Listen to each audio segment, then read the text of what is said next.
Hai, selamat datang kembali di New Reading Journey. Jadi aku barusan bikin catatan tentang buku atau novel yang sedang aku baca, proses baca, yang judulnya Mencari Simetri dari Anissa Ihsani. Karena aku pinjem di Ipusnas dan aku nggak pegang buku fisiknya, aku takut lupa poin-poin apa aja yang muncul di otakku selama proses membaca, makanya aku tulis aja di sini.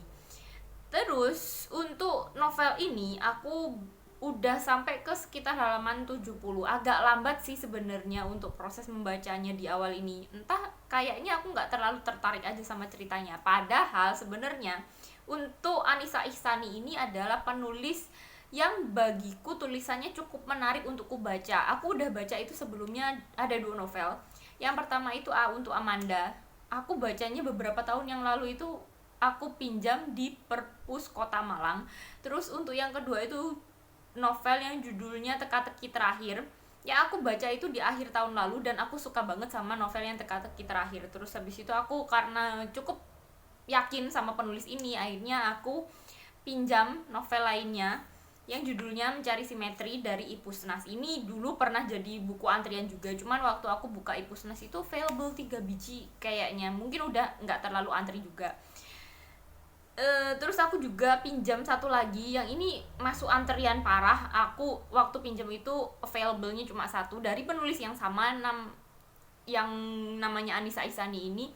Judulnya A Hole in the Head. Cuman yang A Hole in the Head ini belum aku baca. Aku masih proses baca Mencari Simetri dulu, baru setelah aku selesai baca yang ini aku baru baca yang A Hole in the Head. Jadi kayaknya untuk video yang kali ini aku bakalan review 2 novel dari penulis yang sama. Untuk yang Mencari Simetri ini menceritakan kisah tentang seorang perempuan yang sudah dewasa. Namanya April, umurnya sekitar hampir 30 tahun, dan di saat itu dia sudah punya pekerjaan. Tapi menurut dirinya dan menurut keluarganya, pekerjaannya ini tidak terlalu tidak terlalu prestisius, meskipun gajinya hanya hanya cukup, tapi tidak terlalu bisa dibanggakan, biasa aja. Tapi dia udah merasa nyaman karena di pekerjaannya ini, karena ternyata dia punya teman kantor yang dia suka, yang namanya Armin. Dan si April ini sudah dekat dengan Armin ini selama 6 tahun selama dia bekerja di kantornya. Cuman hubungannya dengan Armin ini kayak kayak friendzone gitu loh. Entah mungkin Arminnya punya pacar atau mungkin Aprilnya punya pacar. Cuman sebenarnya pada dasarnya sebenarnya April sangat suka sama Armin. Cuman Armin ini kayak membingungkan. Kadang dia datang, kadang begitu dekat, tapi tidak pernah ada tidak pernah ada pernyataan cinta dari Armin ke April. Jadi April juga bingung harus gimana. Terus dia itu punya seorang ayahnya ini belakangan punya masalah kesehatan, masalah memori, yang mungkin kena demensia. Aku juga nggak tahu, masih proses baca. Cuman emang ada masalah memori yang cukup mengkhawatirkan. Terus kalau dari blurnya, pada akhirnya selama proses dia kayak memeriksakan ayahnya ke dokter atau mungkin mencari obat untuk ayahnya, dia ketemu sama seorang laki-laki lain yang cukup menjanjikan sebuah hubungan yang serius ke April. Cuman Aprilnya masih bingung harus memilih yang mana, antara memilih si laki-laki yang baru ini yang serius sama dia, atau dia menunggu Armin untuk serius sama dia. Kayak gitu sih, dari blurnya seperti itu. Untuk 70-an halaman ini, untuk laki-laki yang baru belum datang. Cuman untuk masalah kesehatan mental ayahnya udah muncul berkali-kali. Mungkin bentar lagi si laki-laki baru ini bakalan datang. Cuman aku ngerasa untuk novel yang kali ini, novel Anissa Ihsani yang kali ini tidak terlalu menarik bagiku daripada dua novel sebelumnya yang untuk Amanda sama Teka-teki terakhir. Karena aku ngerasa, pertama yang aku rasakan di novel ini adalah aku ngerasa kalau tulisannya itu kayak kaku. Aku ngerasa bahasanya itu sekaku kayak novel terjemahan. Iya, oke, kalau terjemahan masih bisa masuk akal bagiku karena emang terjemahan itu kan susah untuk dibuat puitis kayak novel-novel dari pengarang lokal kayak gitu. Cuman untuk novel ini kan penulisnya lokal. Aku ngerasanya aneh aja, kurang klik aja gitu loh penggunaan bahasanya untukku.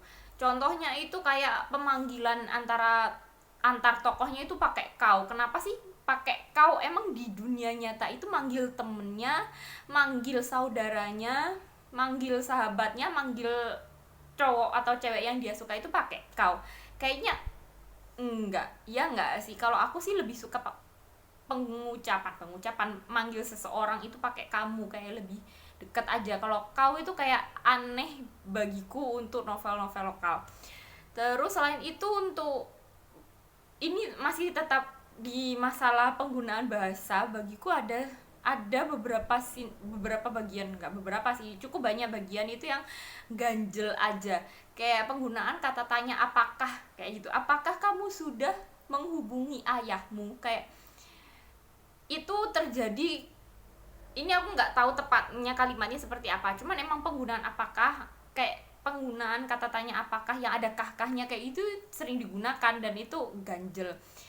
Scene-nya itu kayak dari ibunya April ini tanya ke April apa April sudah menghubungi ayahnya kayak gitu kan. Tapi pertanyaannya itu apakah kau sudah menghubungi ayahmu, itu kayak ganjel. Kenapa sih nggak pakai kamu sudah menghubungi ayahmu, atau mungkin apa kamu sudah menghubungi ayahmu? Itu kan lebih luas aja menurutku penggunaan bahasanya. Makanya aku baca ini kayak rada ganjel aja. Terus untuk masalah hubungan Armin dan April, aku nggak ngerti kenapa April itu bisa sejatuh cinta itu sama Armin. Sampai detik ini aku ngerasa Armin tidak cukup digambarkan sebagai seseorang yang menarik bagiku. Entah mungkin dari fisik emang digambarkan ganteng sih, cuman kayak sedikit doang untuk bagian itu, jadi aku ngerasa kayak gantengnya dari mana gitu loh, cuma sebagian kecil aja. April itu ngelihat Armin itu ganteng itu dari susunan giginya yang rapi dan wajahnya yang mulus. Kok aku lupa ya pokoknya gitu, cuma gitu doang, kayak biasa aja gitu loh. Terus untuk hubungan komunikasi antara April dan Armin ini bagiku juga nggak cukup membuatku merasa jatuh cinta sama Armin sejatuh cinta April ke Armin. Jadi aku masih nggak habis pikir kenapa April bisa sejatuh cinta itu selama 6 tahun menunggu Armin untuk menyatakan cinta padanya. Jadi kayak gitu aja sih sepanjang 70 halaman awal ini, seperti itu.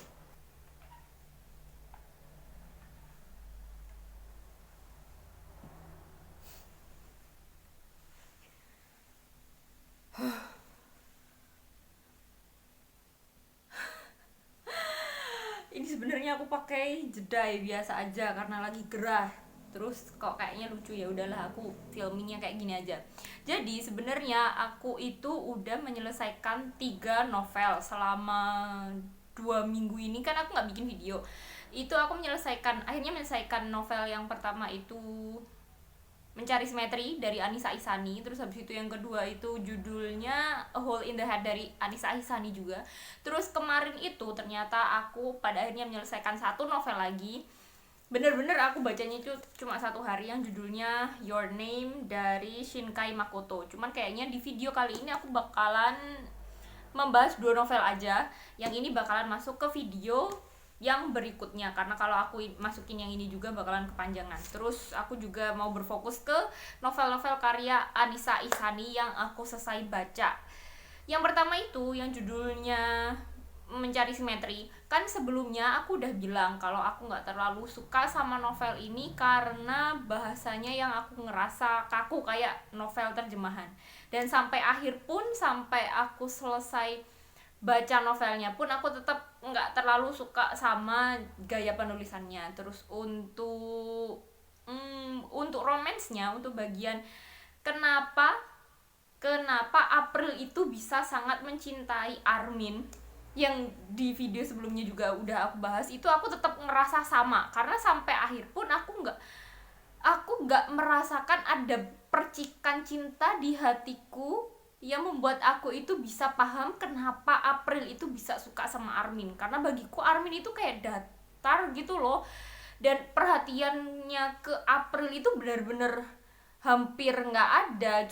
Dia itu cuma kadang-kadang datang dan menanyakan hal-hal randomly ke April, dan itu mungkin hal itulah yang membuat April bisa suka sama Armin. Karena mungkin April itu ada rasa penasaran gitu loh ke Armin, kenapa Armin itu bisa tiba-tiba menanyakan hal-hal random ke April, kayak gitu sih aku ngerasanya. Terus untuk cowok berikutnya yang datang ke kehidupan April, namanya siapa sih? Lukman. Kan pada akhirnya April itu ketemu laki-laki yang namanya Lukman. Sebenarnya Lukman ini dulu adalah teman kantor yang sama dengan April dan Armin. Cuman waktu itu ketika April masuk ke kantor itu, Lukman itu masih ada, cuman nggak berselang lama. Akhirnya Lukman itu pindah ke kantor lain yang lebih ke perusahaan lain yang lebih menjanjikan, kayak gitu ceritanya. Jadi waktu itu April itu tiba-tiba ketemu sama Lukman di sebuah acara pernikahan teman kantor mereka.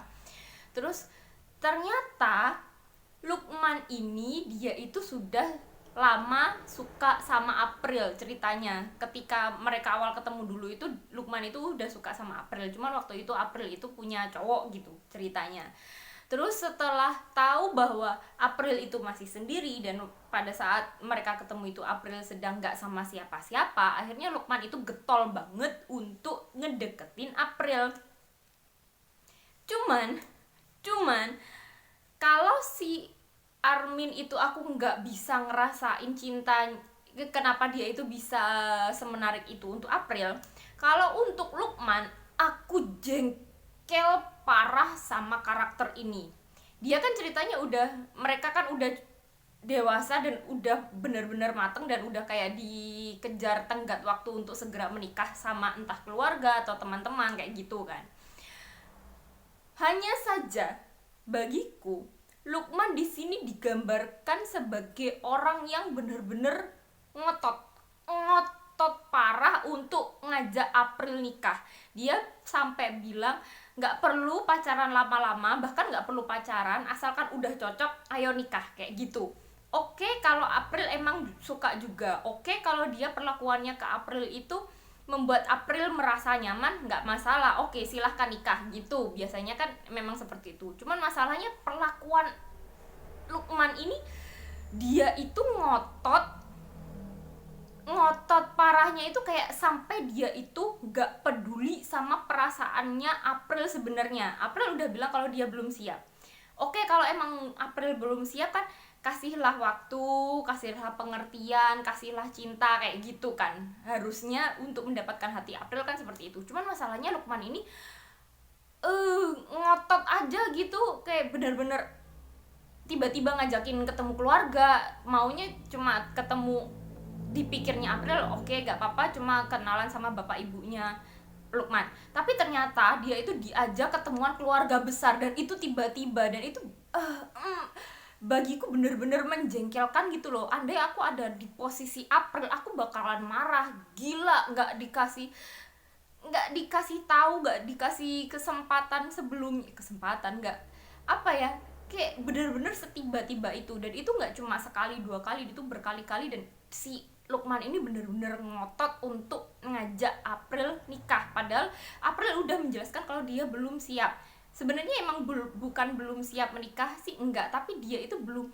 yakin sama Lukman. Harusnya kan Lukman ini bisa membuat April yakin dan merasa dicintai dengan nyaman, bukan dengan cara yang setergesa-gesa itu, gitu sih. Jadi aku ngerasa Untuk kisah romance, kisah cinta di novel,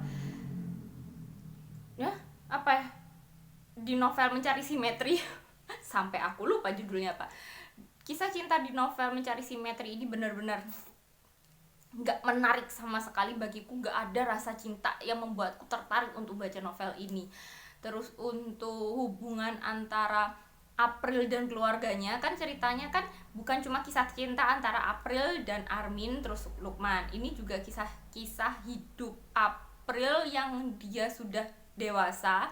Terus ketika itu kan otomatis keluarganya, terutama di sini adalah ayahnya sudah cukup sepuh dan sakit-sakitan.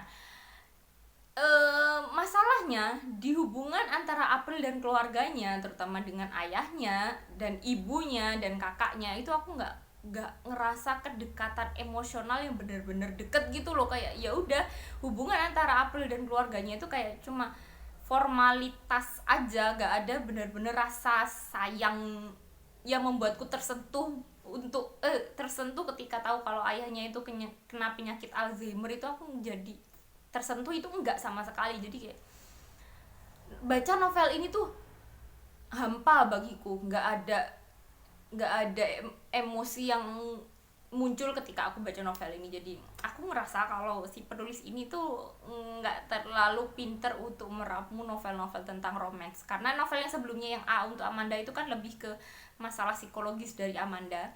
Terus habis itu yang novel Teka-teki terakhir itu kan kayak teka-teki apa ya, novel yang asik gitu loh, ada teka-tekinya. Terus kalau yang novel Mencari Simetri ini yang harusnya jadi novel romance dan keluarga, itu aku nggak ngerasa emosinya.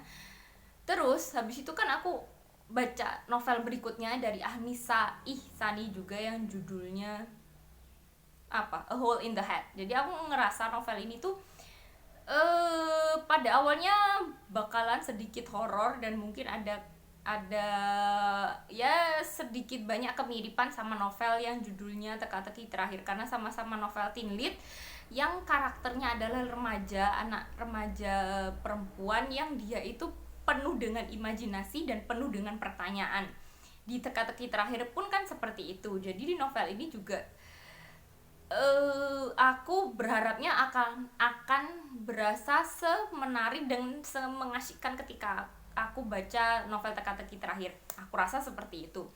Dan ketika aku baca ini, memang aku baru menyadari bahwa gaya penulisan dari Anissa Ihsani ini lebih cenderung seperti novel terjemahan. Cuman bukan masalahnya sih. Kalau yang di novel Mencari Simetri itu kan settingnya di Indonesia, orangnya orang-orang Indonesia, dan aku jadi membandingkan antara kehidupan nyata di Indonesia, cara berkomunikasinya, cara berinteraksinya dengan yang ada di novel. Dan itu aku ngerasa kayak nggak cukup cocok, karena gaya penulisannya lebih seperti gaya penulisan novel terjemahan.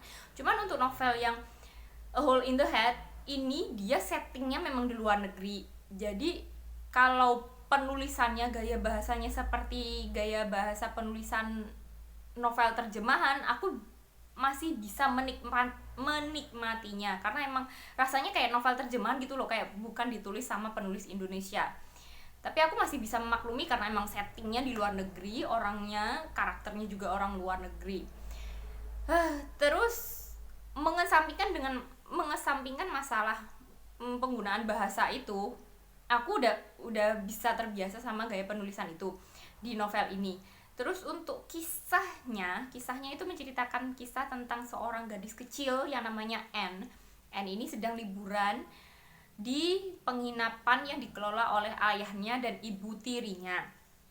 BTW untuk ayah dan ibu kandung Anne ini udah bercerai. Terus akhirnya waktu liburan itu dia liburan ke tempat tinggal ayahnya dan ibu tirinya. Dan untungnya ibu tirinya baik kok, bukan cerita yang ibu tiri yang jahat, itu enggak. Fokusnya bukan di situ. Terus ketika dia tinggal di penginapan ayahnya itu, penginapannya itu ada di tempat wisata alam lah. Dulunya penginapan itu ramai banget.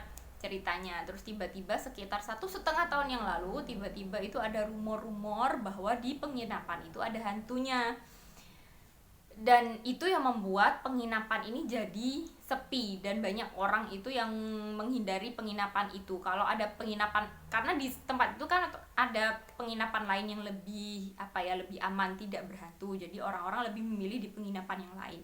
Terus karena tahu fakta bahwa penginapan itu jadi sepi karena ada hantu, dan N juga merasa dihantui pada suatu malam, dia itu jadi kayak penasaran, mau mengungkap apakah benar di tempat itu ada hantunya. Kalau emang ada hantunya itu kenapa dan bagaimana caranya agar penginapan itu ramai kembali, bagaimana caranya agar si hantu ini bisa pergi kayak gitu. Terus di penginapan itu dia itu ditemani oleh salah seorang cucu dari seorang juru masak di penginapan itu yang namanya Joe. Dan N dan Joe inilah yang akhirnya mereka itu berusaha untuk mengungkap apa yang sebenarnya terjadi di penginapan itu. Dari situ aku ngerasa oke, ini bakalan jadi cerita petualangan menarik dari anak-anak kecil, anak-anak remaja. Ini remaja umur 13 tahun, jadi masih remaja kecil lah. Dan kayaknya ceritanya bakalan mengasihkan, karena kalau dibandingkan dengan novel yang judulnya Teka-teki Terakhir itu kayaknya mirip-mirip gitu loh, ramuannya, karakternya itu mirip-mirip. Jadi aku berharapnya seperti itu. Cuman masalahnya ternyata ketika aku baca novel ini, aku ngerasa tidak semenarik ketika aku baca novel Teka-teki Terakhir. Yang ini bagiku agak membosankan. Satu, agak membosankan karena ceritanya itu bertele-tele bagiku, cukup nggak terlalu fokus. Terus habis itu untuk karakter utamanya yang namanya N ini bagiku sedikit menyebalkan, sedikit pengganggu. Aku gak terlalu suka sama karakter N yang penggerutu, terus suka ikut campur gitu loh menurutku. Jadi aku gak terlalu suka sama karakternya, terutama karakter utamanya. Terus untuk teka-tekinya, untuk masalah apa yang sebenarnya terjadi dan siapa pelaku sebenarnya, itu aku ngerasa di novel ini tuh aku udah bisa menduganya hampir dari awal banget. Karena ada satu karakter ini yang bagiku cukup aneh. Dia ada di penginapan itu, tapi dia tidak